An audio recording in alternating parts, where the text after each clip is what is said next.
Hi everyone, welcome to this new video where we're going to explain our 5 top tips in order to keep your planted aquarium in tip-top condition. First of all, we're going to talk about trimming the plants, then we're going to discuss keeping the glass clean, followed by keeping our filter clean and our filter hoses clean, then feeding our plants, and then finally, our most important tip we'll tell you right at the end. Hit that like button and comment below what's your favourite maintenance tip.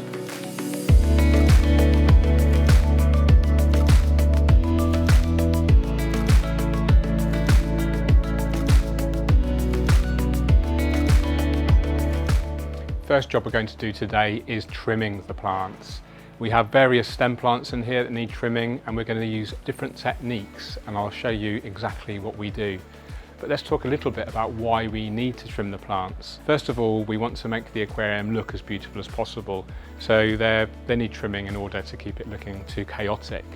Another really important reason to keep the plants well trimmed is to ensure overall plant health and aquarium health. If the plants are overgrowing on each other, that's going to block light, it's going to block circulation, and poorly plants lead to algae issues. So if you imagine all of these stem plants here growing over the top of the aquarium, for instance, all of the plants underneath there are going to be starved of light and therefore going to die off eventually. We can also look at trimming plants just to kind of give them that extra nice appearance. For instance, some of the Altananthera here on the right hand side, we can just put that a little bit more into the soil just to make it look a little bit more kind of neat and tidy. And some of the ranunculus there, that'll need trimming. But the biggest job today will be trimming this beautiful Ludwigia inclinata cuba. And we're going to use a special technique where we trim it and then we replant it, and I'll show you exactly how we do that now. Okay, let's trim our Ludwigia inclinata cuba. Starting off with the longest stem, here you can see it's actually protruding from the aquarium. So what we do is we get some sharp scissors, we're using Tropica aquascaping scissors here, and then we trim to about 4 or 5 centimetres to the bottom of the stem. So we have to carefully work our way down that individual stem.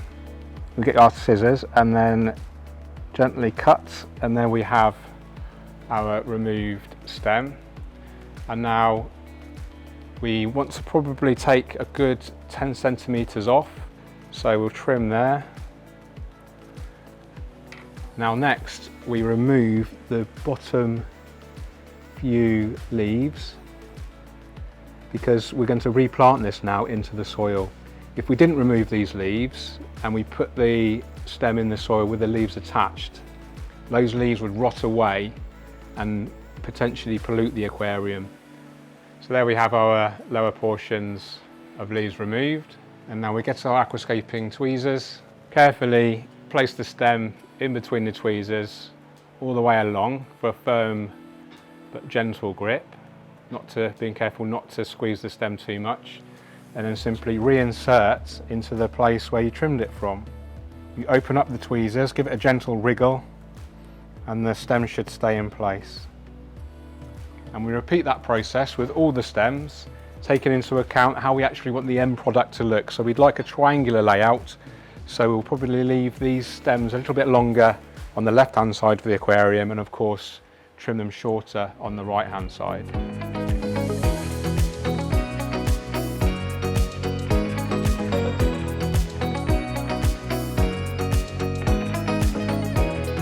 Okay, so we have our Ludwigia inclinata cuba maintained, our stem plants. Now I'm going to talk briefly about how to maintain our rosette and rhizome plants. In here we have the Cryptocorani willisii and also Bucophalandra kedigang.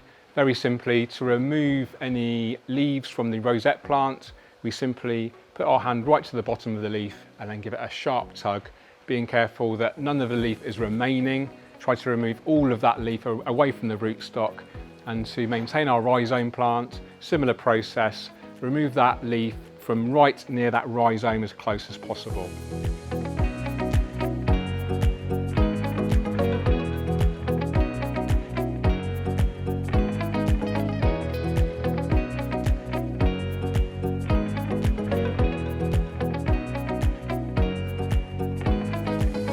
Okay, next we're going to trim the ranunculus.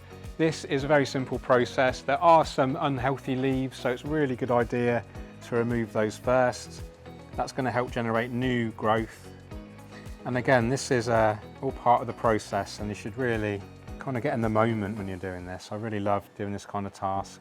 And the thing about aquarium maintenance, sometimes it can look a little bit worse before it looks better. So that's okay. You know, the plants will regrow and look even more healthy in a few weeks or so.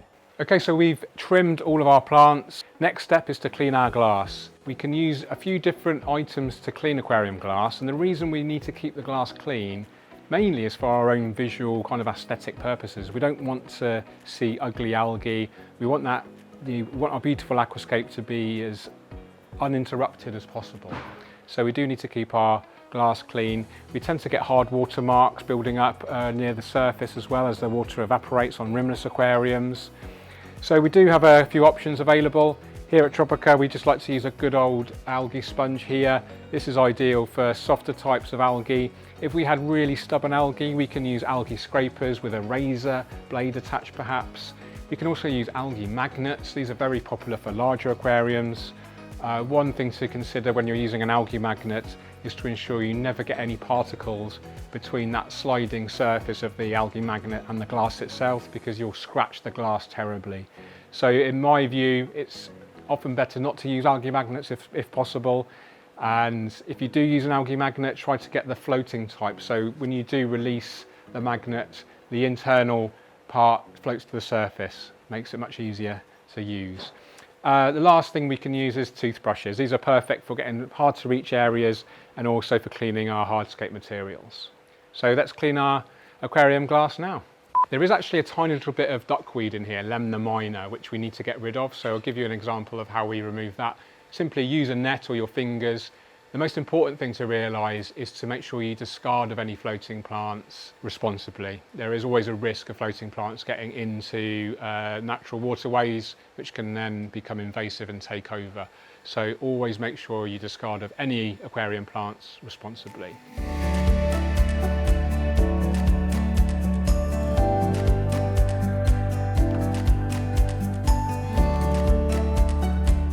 To check your progress, top tip is to get your head right up against the side of the aquarium, look along, and you can really easily see if you've missed anything.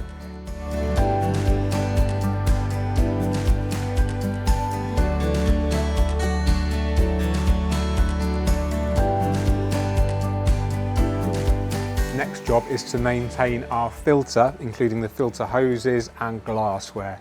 As you can see here, the filter hoses are encased in organic waste, like a brown sludge.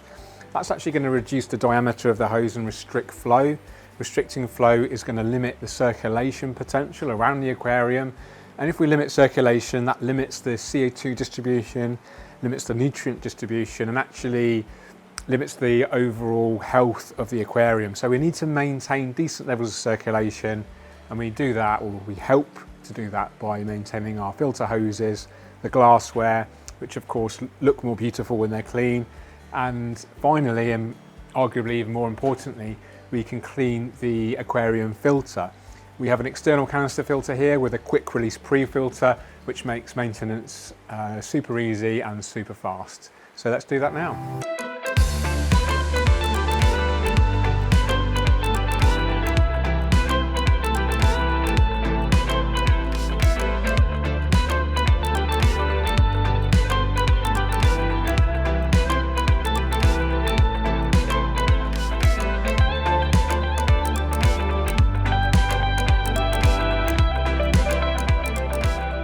Okay, next step, disconnect our hoses from the connectors here, very simply.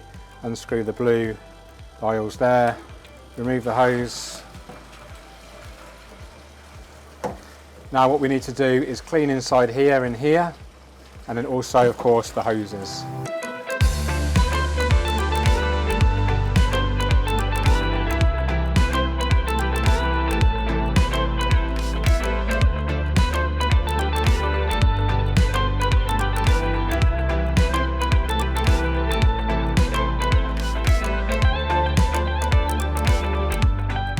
Okay, to clean our pre-filter, this is the Awaze Biomaster pre-filters, all the same design. This is the 600, which is one of the larger ones. We've got two locking tabs there, pinch them together. Take the whole thing out. Remove the sponges. Remove the actual internal filter unit there. And then it's a case of cleaning inside of this with the hose brush and then squeezing all of the sponges under running tap water. It doesn't actually matter if we're using chlorinated tap water. This is a mechanical pre-filter. It's not used as a biological filter. So we can use running tap water. A lot of people are worried about using running tap water and filters together, but even if this has chlorine in, it doesn't matter. All of the biological media is retained in the canister filter itself. So give that a clean now.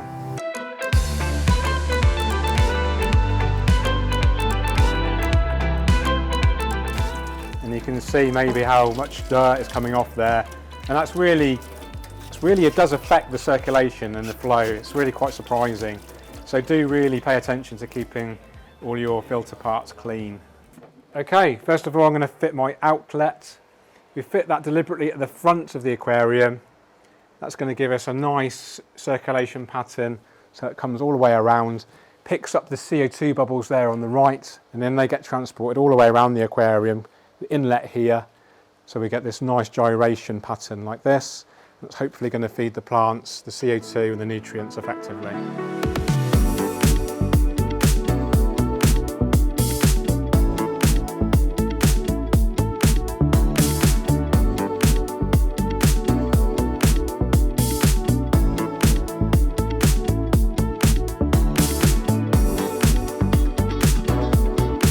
Top tip, give it a prime. So we have the self-priming pushed here. And that just makes sure the hoses are nice and filled, and we can start the filter running. There might be some waste organics that come out of here, but we're going to do a water change later, so that's no problem.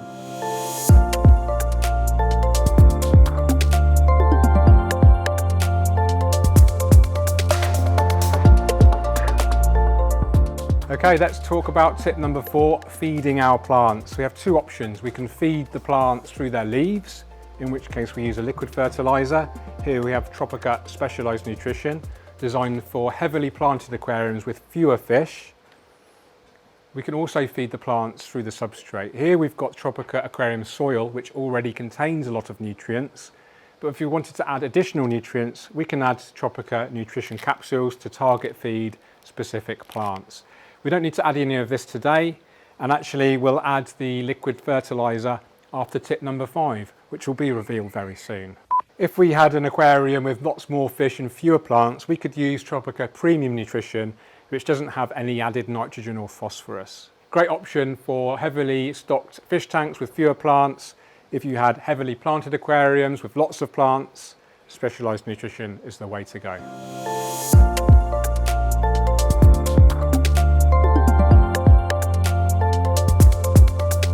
Okay, tip number 5. The most important tip and the most important maintenance procedure, in my opinion, that you can ever do on your aquarium, and that is the weekly water change. In new aquariums, even more than once per week. And for excellent maintenance advice and daily tips, make sure you download the Tropica app, which will update you day by day, a 90-day plan in order to get your aquarium plant looking their best. So the reason we do water changes is to dilute any organic waste that's allowed to build up. It refreshes the whole system. A lot of the nutrients can be used up through the plants, so by adding fresh water, it can help replenish those nutrients. Those can also be added, of course, by our liquid fertilizer and our soil or our substrate. But it really is an important part of the process. And the more kind of plant growth you have and the more energy you have, so the more light, the more CO2, and the more fertilizers you use, the more important those water changes become, because the plants themselves actually produce waste as well as the fish. So if we have a lot of plant growth, those plants are producing a lot of waste as well. So we need to dilute that waste with a large water change. And we recommend in a system like this, at least one water change per week at 50%. So let's do that now. Very simple here at Tropica. We have these long hoses with a siphon tube here, and we can siphon them directly into our drain. For those that don't have this option, I actually personally like to siphon into my garden or into a watering can, and then I feed my house plants and my garden plants with my old aquarium water. They really love it. It's full of nitrogen and waste products which the plants actually love. So very simply, hook our inlet over the side of the aquarium, and then we can start to siphon straight into our drain. So it's really important to turn the filter off, otherwise the filter is going to try to suck in air, and then we'll get an air purge and the filter will not work properly when we try to start it again.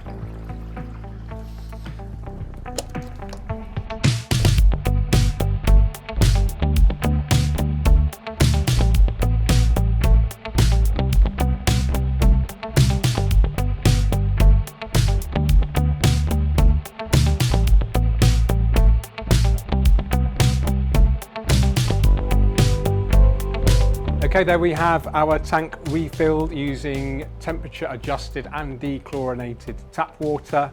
Finally, we add our daily dose of liquid fertiliser. You can dose this weekly. I prefer to dose my aquascapes daily. So I'm going to dose 10 pumps.